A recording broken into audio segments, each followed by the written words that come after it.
හරි අදත් පොඩි වීඩියෝ එකක් කරන්න ලෑස්ති වුණා. එතකොට මෙතින වගේ අඩි 12ක් දිග අඩි 2ක් පළල අඟල් 8ක් විතර ගැඹුර ටෑන්ක් එකක් මේ තියෙන්නේ.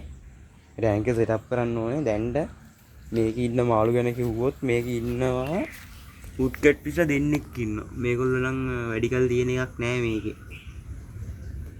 සාමාන්‍යයෙන් අඟල් 3 වගේ ගෙනාවේ. දැන් ඉන්නවා අඟල් 4. මේක growth එක ගොඩක් slow නේ.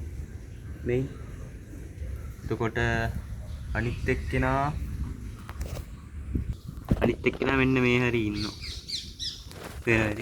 රම්පේ බැලේට උඩින් මෙහි ඉන්නවා. මේක මං කිව්වොත් දැන් මාස ඇත්තටම කිව්වොත් මාස 6ක් වගේ වෙනවා මේ ටැංක් එක. ඒ කියන්නේ මාස 6ක් නෙවෙයි මාස 5ක් 4ක් වගේ වෙනවා. මම මේක කිසිම බෝඩ් දෙන්න දෙයක් දීලා නැහැ. ඒ කියන්නේ ස්වභාවික විදිහටම වෙවෙන්න නෝමල් වෙන විදිහකට කරලා තියෙන්නේ. ඇත්තට කිව්වොත් මේකේ ඉතින් ගොඩක්ම ෆිල්ටරේෂන් කරන්නේ අර රම්ප් එක ගහක් තියෙන්නේ. මේ රම්ප් එක ගහේ මුල් වලින්. මේකේ මුල් ඇවිල්ලා එකකින් නයිට්‍රේට් ඇමෝනියා ඔක්කොම මේකට උරා ගන්නවා. වැඩි මාල් නැති හින්දා ඒකේ ඇමෝනියා හැදෙන්නෙම නැති තරම්. එතකොට බැලුවොත් ඊළඟට බැලුවොත් අපිට කියන්න පුළුවන් ඩ්‍රිෆ් ෆුඩ් එකක් දාලා තියෙනවා. මේ ටැංක් එකේ තිබ්බ ඩ්‍රිෆ් ෆුඩ් තමයි ටයිගර් ෂවල් නෝස් කැට්ෆිෂ් ලගේ ටැංක් එකේ ඩ්‍රිෆ් ෆුඩ් එකට ගියේ. එතකොට මෙතන තියෙනවා මනි ප්ලාන්ට් එකක්. ඒකෙත් මුල් ඇදලා තියෙන්නේ අට වෙනවා ඇති. දෙවෙනි දා ෆිල්ටරේෂන් එක වෙන්නේ මං සාමාන්‍යයෙන් මේක ඇරලා තියෙන ටැංක් එකක ඉඳ වැස්ස වැයි වතුර වැඩි වුණාම මෙතන මනි ප්ලාන්ට් එක මුල් ඇදලා තනිකර මුල් ඇදලා තියෙන්නේ. මේක ගොඩක් හිමීට growth එකක් වෙන ප්ලාන්ට් එකක්.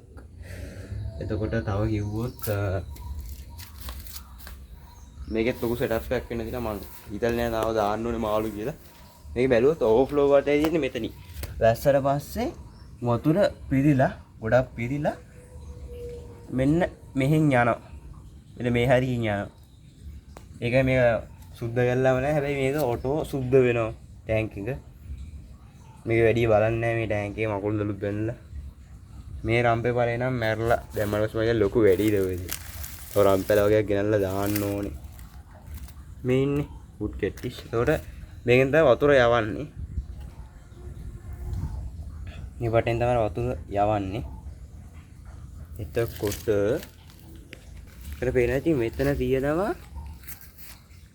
මේ කියන්නේ ගලිය මේකේ වතුර වැටලා ඔක්කොම යන්නේ මෙන්න මෙතනින්. මේක ඇරලා බැලුවොත්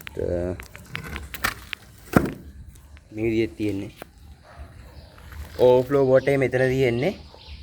ටැංකිය සුද්ධ කන්දන වටේ මෙතන තියෙන්නේ.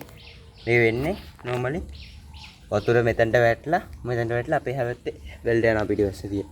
ඊටත් තමයි ටැංක් එක හදලා තියෙන්නේ. මේකේ තාම දාන්න හිතන් ඉන්න මාළු යනවාට කිසි අදහසක් නැහැ. මොකුත් දාන්නේ කියලා තාම හිතලා නැහැ මම. එතකොට මෙතන මේ මනි ප්ලාන්ට් ගොඩක් ඇදලා තිබ්බා. මේ හරියේ තනිකර තිබ්බේ මනි ප්ලාන්ට්. හැබැයි මේ මම ඒ ඔක්කොම අයින් කරා.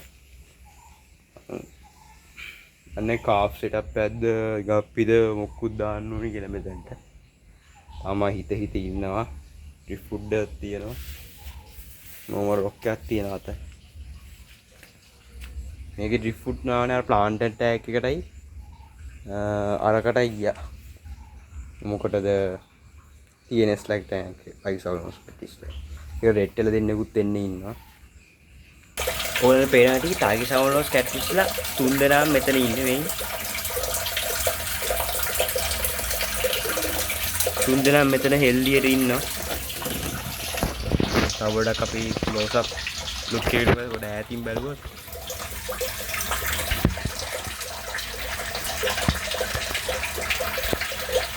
දැන් තියලා හැංගිලා දැන් හැංගෙන්නේ. මෙන් යට ඉන්න එක්කෙනෙක් බඩ පිරලා තියෙන ගොඩක් අය ෆීඩ් කරාට අර සිංගින් පැලට් එක දිරවන්න ගොඩක් කල් යනවා මේගොල්ලන්ට. මම මේ ඔටෝ හිම එක දෙන්නේ මේගොල්ලන්ට. දැන් ජෑම් බෝතලයකට දාලා තියෙන්නේ. මෙන්න මේක දෙන්නේ. ඔටෝ හිම් කියලා එකක් හොඳ පැලට් එකක්. ඉකාරිකට තර හොඳයි කියලා ගොඩක් අය කියන. මෙයක් ඉන්නවා මෙතන.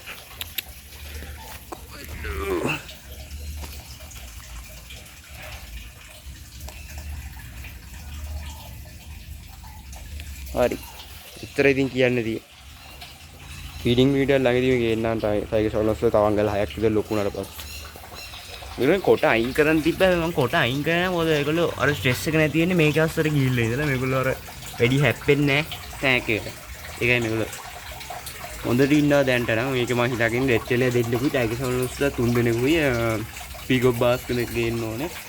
ඒ ටික දාලා අවුරුදු 2ක් විතර ගියලා ලොකු වුණාට පස්සේ අඩි 10 6 3 ටැංකියක් හදන්න හිතාගෙන ඉන්නවා. ඒකත් බලන්න ඕනේ. දැන්ට ඔය ටික තමයි තියෙන්නේ. මේ ටික ඉස්සෙල්ලා හදාගන්න. හරි එහෙනම් අදට යන්න.